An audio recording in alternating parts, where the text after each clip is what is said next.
자, 이제 시작을 할 건데요.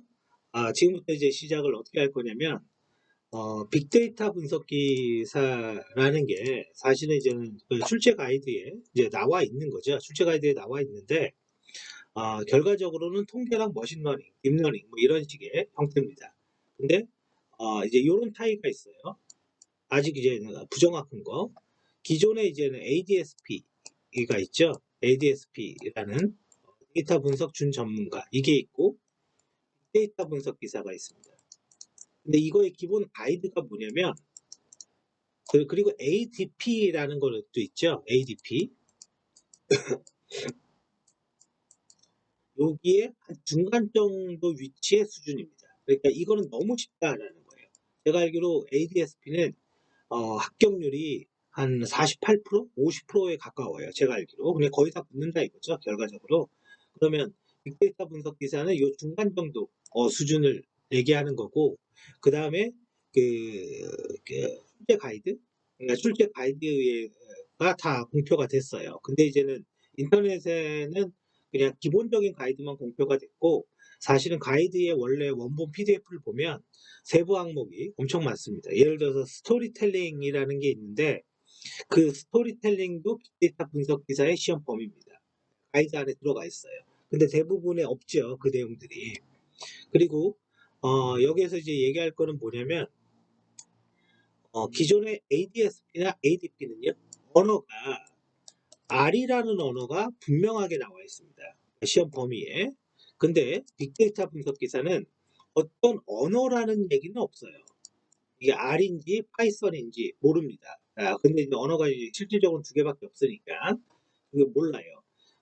그 대신에 우리 입장에서 생각을 해보면 뭐 R이나 뭐 파이썬이나 어차피 안 보고 프로그램 따는 거 아니잖아요. 그죠? 안 보고 프로그램 따는 거 아니기 때문에 사실 큰 차이가 없습니다. 그래서 여기 있는 이 예제를 가지고 파이썬으로도 하고 R로도 하면 뭐 그게 그겁니다. 그게 그거기 때문에 이제 파이썬이 좀 더 어렵죠. 왜냐면 로직이라는 게 좀 여기는 들어가니까.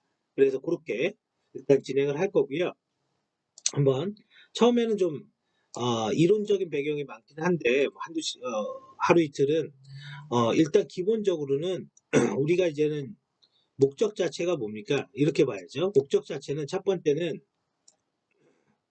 그 데이터 분석 기사를 당연히 취득하는 거고, 이걸 취득하는 거고, 두 번째는 파이썬을 쓸 수 있는 거고. 근데 이 파이썬을 쓸 수 있는 것 자체는 이제 어떤 의미를 갖고 있냐면, 뭐 안 보고 내가 뭐를 쭉 하겠다. 그런 건 됐고요. 결론적으로 내가 검색이라는 걸 해서 내가 원하는 거를 구현할 수 있다. 그러면 뭐 충분한 겁니다. 그러면 이걸 문법 자체가 좀 이상하기 때문에 일반 랭귀지와 달라서 오히려 더 그 문법을 숙달할 필요는 없을 것 같아요. 그렇게. 그래서 이거 그리고 이제는 R R은 뭐 쉬워요. 사실 파이썬에 비하면 R은 뭐 정말 쉬운 거고 둘 다 데이터 분석이죠. 그 다음에 이제 세 번째는 시작하기 전에 잠깐 얘기를 드렸지만 우리가 이제 챌린지 대회라는 게 있잖아요. 그죠? 그러니까 이 챌린지 대회라는 거는 좋은 게 그런 것 같아요. 우승을 못해도 상을 못해도 전체 한 번을 참석해 보면 어떻게 흘러가는지를 알 수가 있어요. 그러면 이렇게 되는구나 뭐 이런 게 있어요. 그 대신 이거를 이제 하다 보면 문제가 있는 거죠. 데이터가 주어진 환경에서 뭔가 분석을 하는데 나중에는 여러분들이 데이터를 수집하고 생성을 해야지만 실제 일로서 할 수 있게 됩니다. 근데 이제 데이터를 수집하고 생성을 하려면 파이썬으로만 되는 게 아니라 내가 때로는 자바도 알아야 되고 때로는 SQL 당연히 SQL은 당연히 알아야 돼요. SQL 못하면 아무것도 필요 없습니다. 이게 사실. 왜 가장 중요한 데이터가 데이터베이스라는 곳에 있으니까. 그래서 SQL이 핵심이자 기본이에요. 그래서 SQL 그리고 C 언어 이런 것들이 필요할 때가 있어요. 그래서 그런 기술들이 연관이 돼서 하나의 어떤 분석이라는 게 이루어진다. 이렇게 생각을 하는 게 좋을 것 같아요. 그래서 요거를 기본 쭉 공부를 하고 시나리오를 잡은 다음에 우리가 뭐 예를 들어서 어떤 솔루션, 보안 솔루션이라고 그래도 좋고 아니면 어떤 데이터 분석, 뭐 예를 들어서 자동 매매, 증권 자동 매매, 뭐 이런 시나리오, 데이터를 분석해서 주식을 자동 매매할 수 있는 한 플로우 전체를 만들어 봐야 보면 이게 이제 틀이 잡힐 수밖에 없습니다. 그래서 그거를 진행해서 나갈 거고요. 그래서 한번 보는데 이제 주의사항은 이거예요.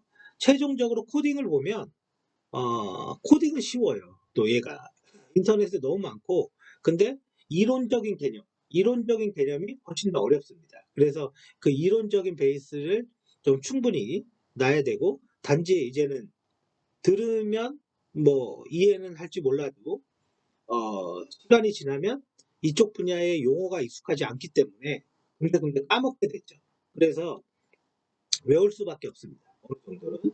근데 이제는 여기 이제 파트 1은 빅데이터 분석 기사에서 뭐 그렇게 어렵지 않은 가장 뭐 점수 주는 거죠. 뭐 제일 쉬운 거고. 자, 데이터의 이해라고 이렇게 돼 있어요. 한번 가볼게요. 데이터는 여기 보면 정형 데이터와 비정형 데이터 뭐 이런 말이 있는데 한번 볼게요. 데이터란 뭐 청구 뭐 이런 말 필요 없고, 그죠? 결론은 데이터라는 거는 뭐예요?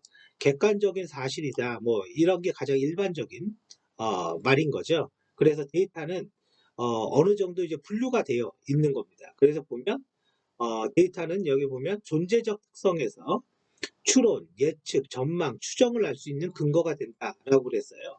그러면 여러분들이 이제 이렇게 공부를 하면 안 돼요. 이거 너무 쉽잖아요. 추론, 예측, 전망 이런 걸 하는 근거다라는 거잖아요.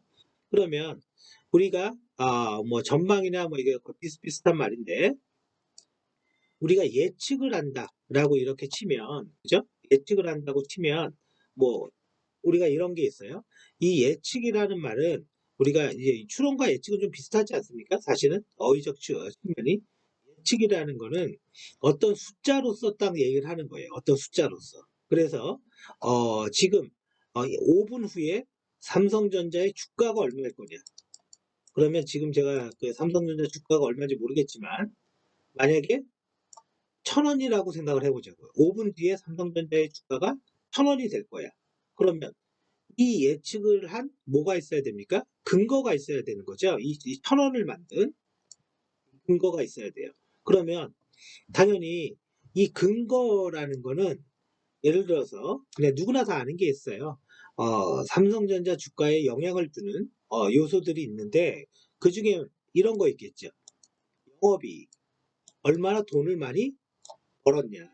근데 우리가 이제 이런 게 있어요.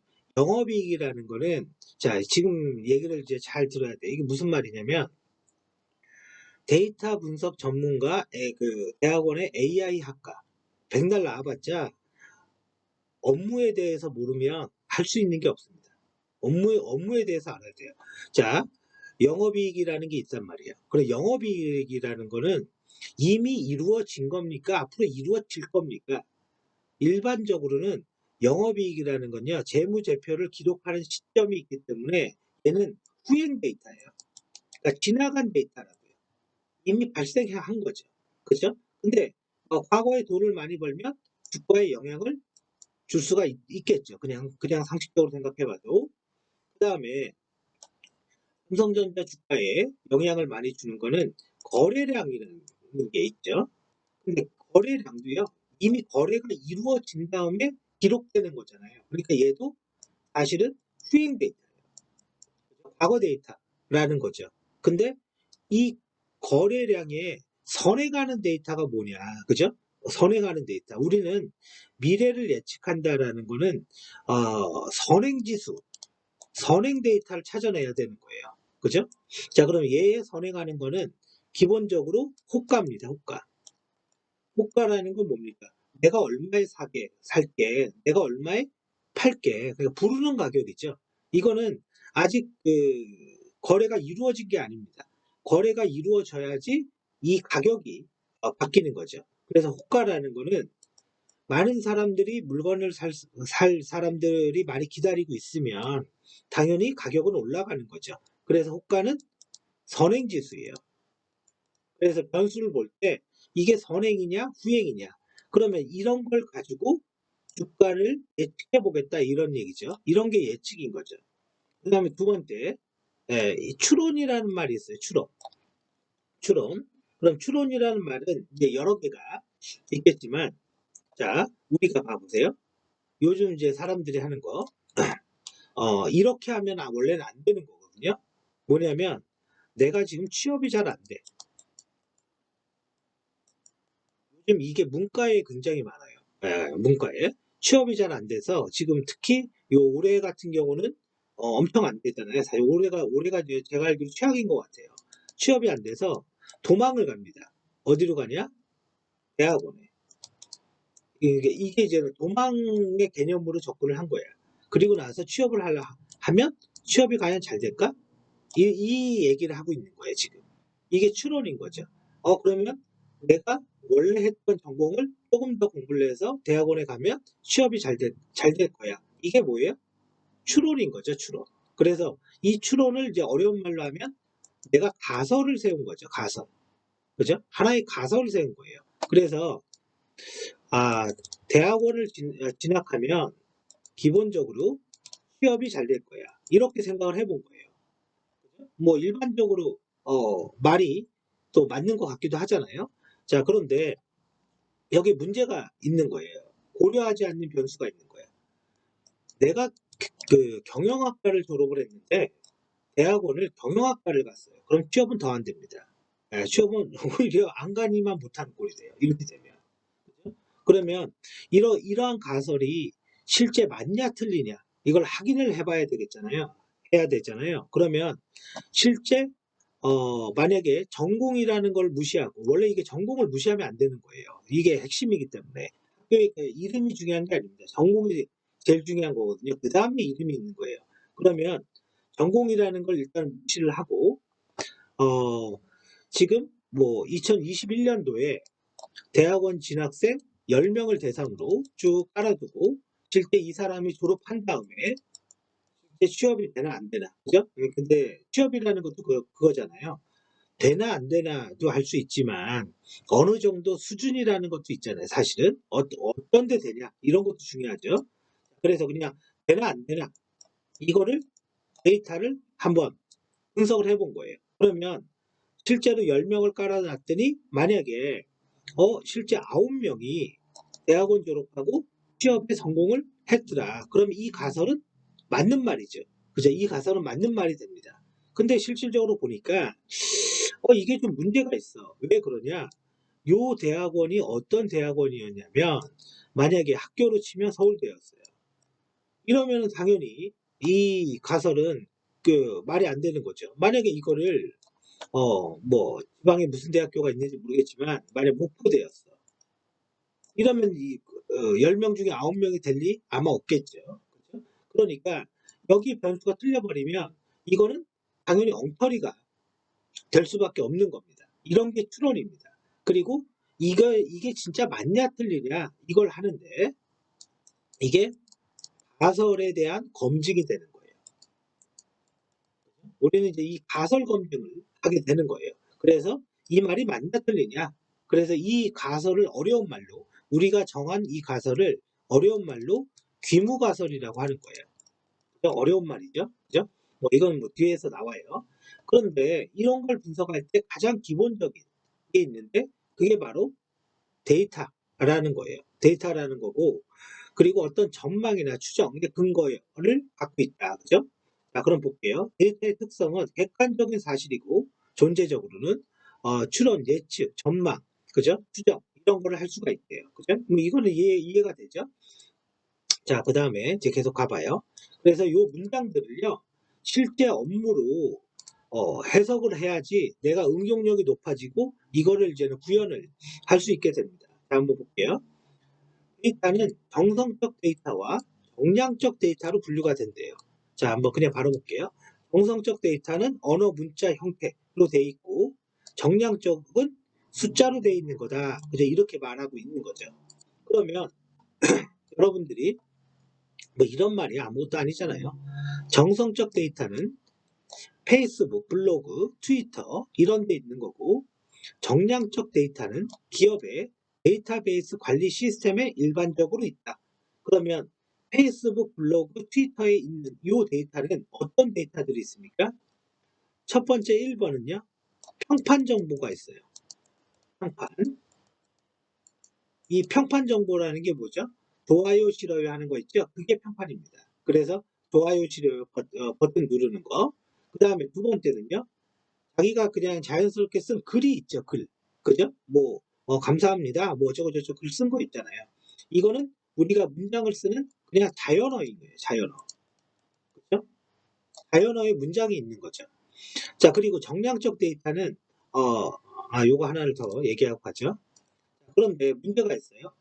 평판 정보는 그 글의 내용과 관계없이 무조건 싫어요 누를 수도 있고 무조건 좋아요 누를 수가 있습니다. 그죠? 네, 그래서 이거는 당연히 오류라는 게 발생을 하고 이 자연어도 문제가 있는 거예요. 이 자연어도 생각보다 어려운 게 이게 이제 대표적인 사례가 이제 트럼프거든요. 이겁니다. 예를 들어서 이런 거죠. 시진핑은 나의 좋은 친구야. 그럼 이렇게만 이 문장만 딱 보면 시진핑은 나의 좋은 친구야. 그러면 트럼프가 중국을 좋아하나 보다 이렇게 생각할 수 있잖아요. 근데 그러나 걔네들은 10년 동안 미국을 괴롭혔었지 이렇게 말한단 말이야. 그러니까 트럼프는 항상 앞에 긍정 문장이 오고 뒤에 한쪽에 부정 문장이 와요. 그러면 이 부정 문장은 앞에 긍정 문장을 부정을 강조하는 문장이 돼버리는 거죠. 사실 이게 좋은 말이 아닌 거죠. 이게. 예. 그래서 자연어 처리는 이 문맥에서 발생하는 문제가 있다라는 거예요. 그래서 단어만 보고 카운팅을 하는 거는 한계가 발생을 합니다. 이제 그런 문제가 있고 정량적 데이터는 기업에 있는 데이터가 가장 일반적인 내용인데 결론적으로 DBS니까 우리가 여기 뭐가 있습니까? 거래 정보, 주문한 거, 그 다음에 고객 정보 이런 게 들어가 있는 거죠. 그죠? 이게 이제 DB에 나눠져 있는 거고 그 다음에 뭐 밑에 보면 종합주가지수, 나이키 등 이런 게 정량적이다라고 그랬는데 실제 기업의 그 재무제표라는 게 있어요. 재무제표가 뭐죠? 올해 1년 동안 돈 얼마나 벌었냐 이거죠. 이런 게 어디냐면 한신평에 있습니다. 한국신용평가. 이 한신평에 있는 데이터를 일반 기업들한테 그죠? 뭐 은행이거나 이런 데다가 주는 거예요. 그래서 그걸 공개할 수 있게 그런 게 다 뭐다? 정량적 데이터라고 얘기하는 거죠. 그래서 데이터의 유형은 정성적과 정량적이 있는데 주의할 사항은 이 의미를 알아놔야 돼요. 그러면 이런 것들은 도대체 어떻게 데이터를 가져올 수 있냐? 그래서 우리는 오픈 API가 필요합니다. 이 오픈 API를 부르면 이 페이스북이나 블로그, 트위터 등의 SNS 데이터를 연동해서 갖고 올 수가 있고 DB에 있는 데이터는 도대체 어떻게 갖고 올 수 있냐? 그게 바로 SQL인 거죠. 그죠? 그러니까 대부분의 데이터는 이게 핵심이 되는 거죠. 그래서 SQL을 못하면 못합니다. 이거는. 자, 이렇게 되어 있다라는 거 이해되죠? 그래서 업무랑 꼭 알아두세요. 그냥 이렇게 글만 보고 이렇게 하지 말고. 자, 그 다음에 지식 창조 프로세스. 이건 일본의 노나카라는 사람이 만든 건데, 자, 별거 없어요. 간단히 얘기할게요. 간단히. 여기 지금 여기 봐보세요. 공동화라고 얘기하는 거는 암묵지를 고차원으로 전환한다라고 그랬어요. 그러면 여기를 얘는 암묵지로 바꾸고 암묵지가 뭔지 얘기해 줄게요. 여기도 암묵지가 되는 거예요. 암묵지. 그 다음에 내면하죠. 형식지를 다시 암묵지로 전환한다. 그러면 여기는 형식지. 이게 공동화, 표출화, 내면화, 연결화 이런 말이 어렵지 이거의 의미 자체는 어렵지 않습니다. 연결화를 볼게요. 형식지를 새로운 형식지로 연결화 어디죠? 여기는 얘가 형식지인데 이거를 다시 형식지로 이렇게 되는 겁니다. 그러면 이거 하나 지워야 되겠네요. 이렇게 정리를 해보죠. 네? 아직 뭐 설명도 안 했잖아요. 이 말은 뭐냐? 이 노나카라는 사람이 만든 지식 창조 프로세스. 거를 얘기하는 거예요. 이건 무슨 말이냐면 한번 생각을 해보세요. 내가 지금 빅데이터 분석 기사를 공부를 하는데 이 종이, 그죠? 이 PT를 읽으면서 이거를 공부를 했습니다. 그럼 어디에 들어가요? 사람 머릿속에 들어가죠. 이게 암묵지입니다. 이게 뭐예요? 형식지를 암묵지한 거예요. 이해되죠? 그냥 책을 읽고 내가 공부를 했어요. 그냥. 그리고 내 머릿속에 들어간 거를 지금 내가 강의를 통해서 여러 사람들한테 전달을 하거나, 그죠? 전달을 하거나, 했어. 그러니까 암묵지화 시킨 거죠. 결론적으로 공동화는 뭐예요? 조금 더 발전된 거죠. 그죠? 그리고 강의를 들은 사람이, 여기죠. 강의를 들은 사람이 이거를 메모를 잘해서 매뉴얼을 새롭게 만들었어요. 정리를 했어. 서브노트를 만들었어. 암묵지를 형식화 시킨 거고, 형식지를 다시 이거를 내가 책으로 출간했어. 뭐 빅데이터 분석 기사 2 이런 식으로 그런 형식지라고 바뀐 거죠. 이게 뭐다? 이게 지식 발견 프로세스. 이게 지식 창조 프로세스라고 얘기하는 거예요. 이 과정을 정리를 한 거고 그게 이제는 여러분들이 이제 나중에 알겠지만 데이터 분석에서 가장 중요한 거는 이제 어려운 말로 인사이트라고 얘기합니다. 근데 인사이트라는 거는 업무가 없으면 아무것도 없습니다. 기술로는 해결이 안 돼요, 이거는. 자, 그래서 거기다 이름을 붙인 거죠. 공동화라고 얘기하는 거는 암묵지로 전환하는 과정. 그죠? 표출하는 암묵지를 형식지로, 연결하는 어, 형식지를 새로운 형식지로 좀 더 심도 있게 한다 이거죠. 내면하는 책을 보고 공부한다. 그죠? 네, 그래서 공동화, 표출화, 연결화, 내면화. 이게 빅데이터 분석 기사 볼 사람들은 이거 체크하고 외워야죠. 자, 이거 외워야 됩니다. 왜? 가장 기본적인 이론이니까. 그래요. 자, 한번 가보죠. 아마 뒤쪽에 가야지 우리가 좀 실습 같은 게 있을 거예요. 그래서 암묵지, 형식지. 뭔지 알겠죠? 자, 데이터와 정보와의 관계, 미래를 예측할 수 있다. 쭉 넘어가 볼게요. 이것도 이제 시험 보는 사람들은 알아야 되는데, 자, 이거를 공부를 할 때 한번 생각을 해보세요. 제가 이걸 가지고 뭐를 설명할 수 있겠습니까? 그냥 밑줄 긋고 외우면 되는 거지.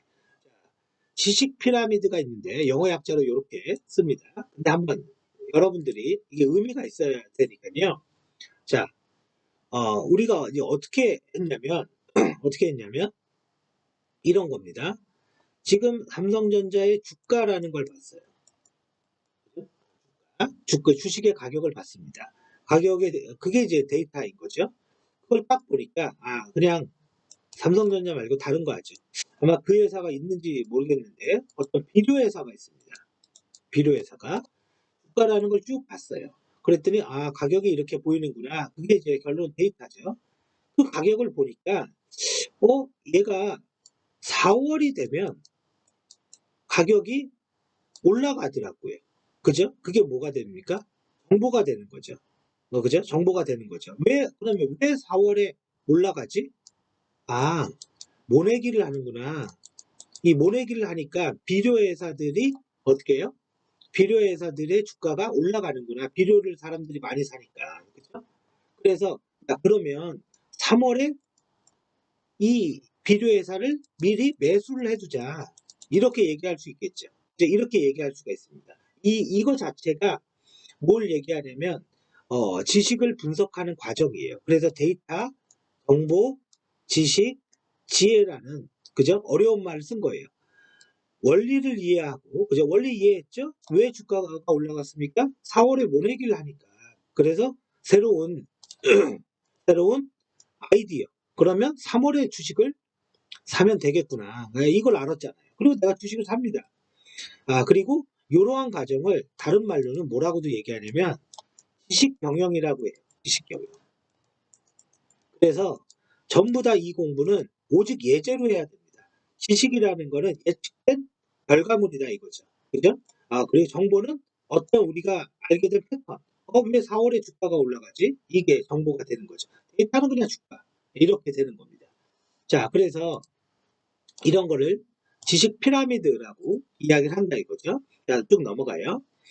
자, 데이터베이스라고 이렇게 나와 있는데 여러분들이 조금 뭐랄까 파트 1은 너무 이제 그 기본적인 이론이 너무 많아서 어떤 사람들한테는 너무너무 쉬운 그죠? 내가 이걸 들어야 되나? 뭐 그런 생각이 들 수도 있어요. 근데 기본적으로 우리가 이제는 어, 지식의 범위를 넓힌다는 의미에서 알아두세요.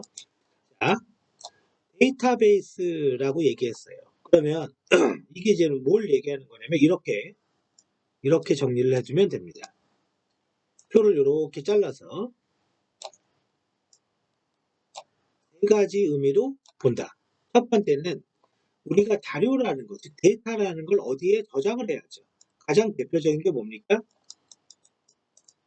파일이죠, 파일. 그래서 MS 워드의 문서가 됐건, 그렇죠? 혹은 뭐 메모장이 됐건 파일이죠. 파일이라는 거는 기본적으로 파일명밖에 없습니다. 그죠? 파일명밖에 없고, 그 다음에 또 하나, 이 파일이 어떻게 생겨먹었냐? 그게 뭡니까? 포맷이죠, 포맷. 파일의 포맷. 자, 그러면 이런 거를 이렇게 쉽게 할 수도 있지만, 자, 지금 이게 지금 메모장이잖아요. 그래, 이렇게 친단 말이에요. 그럼 내가 저장을 이렇게 눌러요. 그러면 여기에 보면 UTF-8이라고 이렇게 적혀 있죠. 이게 뭡니까? 인코딩하는 방법인 거죠. 그래서 이 인코딩하는 방법에 따라서 어떤 형식으로 저장이 되냐. 그게 바로 뭐예요? 포맷인 거죠. 포맷. 그죠? 그래 이런 포맷이 있고 또 하나는 이 파일이라는 거는 ODF라는 게 있어요. 이게 이제 오픈 도큐먼트 포맷의 약자입니다. 그래서 ODF 포맷 이렇게 조회를 해보면 개방형 문서 표준 뭐 ODF 이렇게 있죠. 그 다음에 오픈 위키pedia의 문서도 있습니다. 쭉 한번 열어볼게요.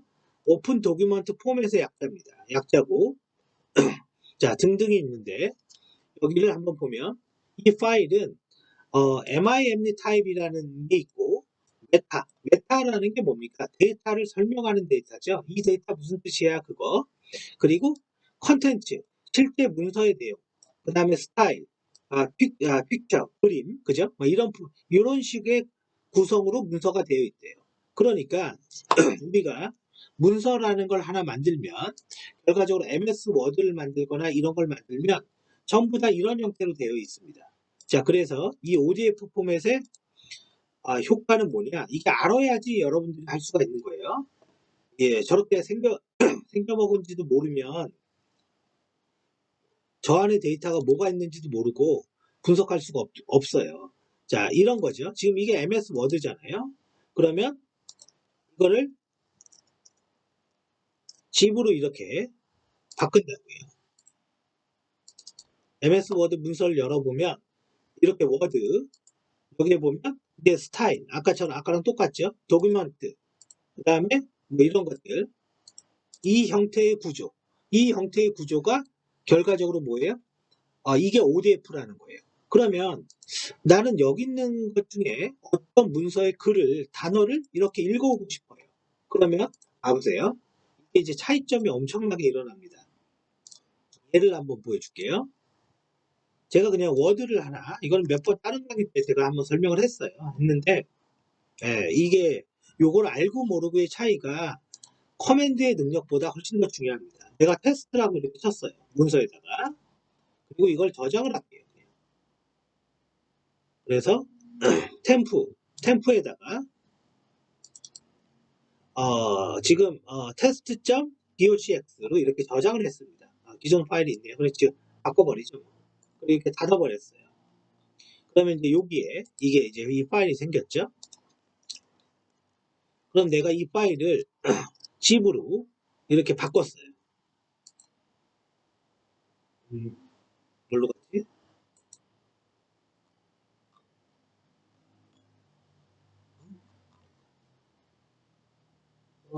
그거 어디 갔죠? 컨트롤 Z?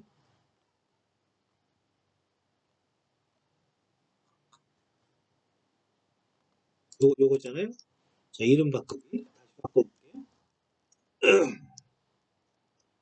zip으로 이렇게 바꿨어요. 그러면 test.g 파일 요거잖아요. 이렇게 열었어.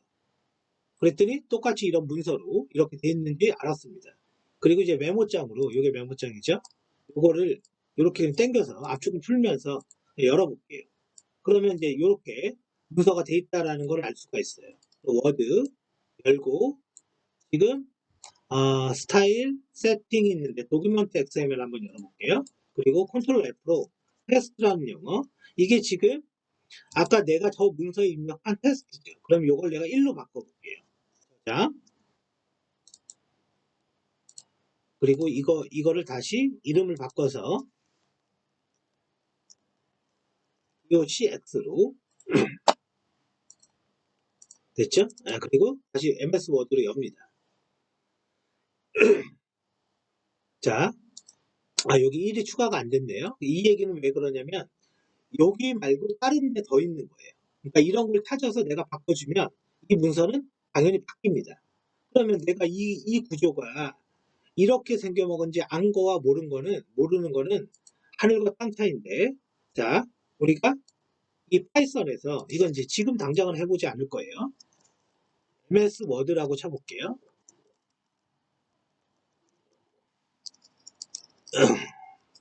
워드. 워드가 맞네. 자, 워드. 아마 뒤쪽에 있을 겁니다. 이거는 이게 검색이 되니까 MS 워드. 뒤로 한번 그냥 내려볼게요. 자, 지금 이제 뭐가 있는데요. 이게 뭐냐면, ROC 곡선. 자, 여기 근데 끝에 보면, 특정 확장자만 검색한다. 이거는 이제 디렉토리를 검색하는 거죠. 그러면 결론적으로 이 코딩의 의미가 무슨 뜻이건 간에 어떤 파일을 검색하는 거는 맞다 이거예요. 그러면 그 파일을 검색한 다음에 우리가 이제 워드 같은 거를 열어서 이거를 이제 분석할 수가 있어요. 이 MS 워드를. 그러면 내가 파이썬에 어떤 패키지를 써서 저 워드를 열고 그 다음에 뭐 뭔가 분석을 했어. 자, 그렇게 할 수도 있지만 내가 만약에 자, 이 얘기하는 거예요. 파이썬에 이게 이제 워크북, 이게 엑셀이거든요. 네, 워드도 곧 나올 것 같네요. 위쪽 보면 이게 엑셀이거든요. 쭉 넘어가면 이게 엑셀, 요겁니다. 자, 봐보세요. 지금 이 간단한 프로그램이 MS 워드를 여는 겁니다. 그러면 아까 우리가 했던 게 그 docx죠. 그죠? 근데 docx인데 이게 왜 확장자가 이렇게 안 바뀌지? docx. 요거죠, 요거. 그죠? 우리가 연계. 그러면 저기 어디 있었냐면 C 드라이브에 슬래시에 그 다음에 템프에 슬래시에 test.docs 여기 있었단 말이에요. 근데 이제 이게 안 나오는 거는 여기 안 깔려서 그러는 겁니다. 요 패키지가 있는데 이게 안 깔려서. 근데 한번 생각을 해봐요. 내가 이걸 깔았어. 이거를 깔았다 치고 그러면 이걸 깐 다음에 기본적으로 이거를 열면 결과적으로 MS 워드에 있는 단어들이 이렇게 화면에 나온다 이거죠. 이 프로그램의 기능이 이거니까. 그런데 문제는 누구는 이렇게 패키지 하나만 부르는 거로 공부를 했고 누구는 구조를 알아요. 그러면 내가 프로그램을 파일의 이름을 바꾸고 그죠? 압축을 풀고 그리고 뭐뭐에 이게 ODF 포맷인지 아니까 XML 파일을 열어서 그 다음에 내가 마음대로 조작할 수가 있습니다. 근데 이 기능은 얘가 제공해주지 않는 거는 우리가 할 수가 없는 거죠. 그러면 여기에서 지금 도움말은 어떻게 하라는 겁니까? 한번 이거까지 하고 계속 이어서 얘기해 볼게요. 우리가 아나콘다를 깔면 아나콘다 프롬프트가 있다라고 얘기를 했습니다. 그러면 이제 여기에 도움말이 있죠. 콘다 제가 이걸 다 써준 거잖아요. 콘다 인스톨 -c에 콘다 forg 그리고 docx 이거는 이제 인터넷에서 찾으면 나오는 거예요. 이 패키지를 가 이렇게 있어야 된다. 그래서 이게 깔려야지만 MS 워드를 조작할 수 있다. 그럼 지금 위에 거는요. 그냥 얘가 제공해 주는 거를 읽어서 화면에 뿌리는 기능밖에 없습니다. 그래서 결론적으로 이 포맷을 안다라는 게 굉장히 중요해요. 근데 이 파일의 가장 큰 문제는 뭡니까? 검색입니다. 검색이 느려요. 왜? 모든 거를 다 찾아야 되니까. 문장이 이렇게 있으면 단어들이 있잖아요. 이걸 이렇게 비교하면서 이 단어, 이 단어, 이 단어 이걸 찾으니까. 그래서 나온 게 뭐가 있냐? 우리 보통 이제 정보 처리 기사 공부하면 나오는데 인덱스 파일이라는 게 있어요. 인덱스. 우리는 이제 이걸 갖다가 i3이라고 합니다. 아직까지도 쓰는 데 있습니다. 왜 그러냐? 얘가 검색의 속도가 빨라요. 이게 가장 큰 장점은. 근데 이것도 같이 쓰는 데는 문제가 생겨요. 지금 깔았죠? 그죠? 이렇게 깔았습니다. 그리고 컨트롤하고 엔터. 자, 엔터를 치니까 이 문서를 열어서 테스트라는 단어를 읽어서 화면에 뿌려줬죠. 그죠? 그러니까 이 파이썬의 패키지는 아주 쉽게 그냥 몇 줄 안 되잖아요. 그냥 임포트 하나 하고 그 다음에 읽고 화면에 찍고 이게 다인 거죠. 이게. 그러니까 파이썬의 패키지는 아주 쉽게 누구나 이렇게 쓸 수 있게 만들어주는 게 장점이에요. 그 대신 내가 이거를 갖다가 세밀하게 만약에 조정을 하겠다. 그러려면 포맷하고 이걸 다 알고 있어야 됩니다. 안 그러면 통제를 못해요. 이거를. 자, 그래서 이렇게 볼 수가 있고, 자, 그 다음에 이제 한번 봐볼게요. 그래서 인덱스는 뭐예요? 검색을 빠르게 한다라고 했죠. 이게 가장 큰 장점이고, 그리고 나온 게 지금 이 교재에서 얘기하는 DB입니다. DB. 그래서 우리가 쓰는 오라클 뭐 이런 거 있죠. 이거의 장점은 뭐예요? 공유예요, 공유. 자, 이 DBMS의 가장 큰 장점은 공유랑 두 번째, 사실은 SQL입니다. SQL을 써서 뭘 할 수 있다? 생산성을 극대화할 수 있다. 왜? 셀렉트를 하거나 인서트를 하거나 이런 커맨드만 쳐버리면 마음대로 넣었다 뺐다 할 수 있으니까. 그죠? 자, 그런데 요거의 가장 큰 단점은 뭐냐면 저겁니다. 느려요. 그래서 성능이에요, 성능. 지금은 기계가 좋아지고 그래서 뭐 괜찮을지 몰라도 기본적으로 느립니다. 자, 그러면 이 개념이 있는 사람과 없는 사람의 차이를 다시 한번 보여줄게요. 자, 비식별 보안 솔루션 파수닷컴. 저도 처음 찾아봐요. 파수가 개인정보 비식별화에 뭔가가 있대요. 그죠? 이 비식별화 솔루션을 납품을 했대. 한번 볼게요. 지금은 비식별화가 뭔지 알 필요 없습니다. 자, 제품이 있는데 여기 있죠? 그죠? 요건가 보네. 그죠? 비식별화. 자, 그래서 이런 시스템이 있고 쭉쭉쭉 넘어가요. 그래서 뭐 이렇게 이렇게 있으면 뭐 성별 가리고 그죠? 이름 숨기고 이렇게 변환하는 거잖아요. 변환. 그죠? 그냥 변환하는 솔루션입니다. 뭐 쭉 있고. 자, 그런데 이게 문제가 이겁니다. 아니, 보안 담당자가 이제 보안 담당자로 생각을 해보세요. 내가 이 파스타컴의 비식별화 솔루션을 구매를 할 생각이에요. 그리고 났더니 다 된대. 근데 만약에 구축을 했는데 느려요. 그러면 어떻게 할 겁니까? 느리면 이제는 구매 다 끝난 다음에 느린 걸 뭐 어떻게 해요? 그냥 써야 되는 거지. 자, 무슨 말이냐면 지금 이놈이 하나 있고 얘는 지금 단점이 뭐냐면 이 홈페이지는 세부 설명이 없어요. 그냥 뭐가 된다는 있지만 그 안에 구조가 어떻게 생겼는지 알 수가 없습니다. 그러면 펜타의 이식별화 보안 솔루션 이렇게 나올지 모르겠지만 파수는 나오는데 펜타 뭐 시큐리티 펜타 테크놀로지인데 여기네요. 자, 여기죠. 근데 얘는 조금 그림이 있네요. 그죠? 비식별화 레파지토리라는 게 이렇게 있고 각종 DB에 대해서 지금 이 그림을 봐보세요. 뭐 빅데이터가 있고 각종 DB와 그냥 엑셀, 그죠? 엑셀 파일을 끌고 와서 얘네들이 뭔가를 해서 이렇게 제공해 준다. 이런 얘기죠. 근데 이게 비식별화 레파지토리라고 이렇게 써 있습니다. 그러면 이게 도대체 뭐냐라는 걸 궁금해 해야 된다라는 거예요. 그러면 조금 찾아보죠. 지금 여기에서는 자, DB도 지원해주고 우리의 관심사는 뭐예요? 비식별화 레파지토리. 저게 도대체 뭐로 만들어져 있냐? 없네요. 여기도 이게 뭔지 그죠? 여기 뭐 이런 사례가 있는데 없어요. 여기 이 물론 이제는 일부러 없는 게 아니라 그냥 홈피에서 뭘 하다가 보니까 그냥 이걸 안 넣겠죠. 안 넣었으니까 뭐 모르겠지만 이 비식별화 레파지토리는 보통은 일반적으로 이게 DB면요. 이런 그림을 그릴 때 RDBMS입니다. 뭐 이렇게 표현을 한단 말이에요. 통합 DB입니다. 이렇게 표현을 해요. 근데 여기에 비식별화 레파지토리라고 했으면 이런 게 아니라는 얘기입니다. 이건 거의 아니에요. 이건 아니라고 봐야 돼요. 그러면 이 비식별화 처리를 하는데 일반 DB를 쓰지 않는다라는 거죠. 근데 아까 파수는 모르겠어요. 파수는 모르겠지만 무슨 말이냐? 대용량의 데이터를 갖고 와서 뭔가 분석을 하고 변환을 한 다음에 이렇게 제공을 해주는 겁니다. 이렇게 제공을 할 때는 가장 큰 이슈 중에 기술적인 이슈가 뭐가 있냐? 성능이 문제입니다. 성능이 안 나오면 문제가 발생하는 거죠. 자, 그래서 우리가 나오는 게 요겁니다. 빅데이터 DB.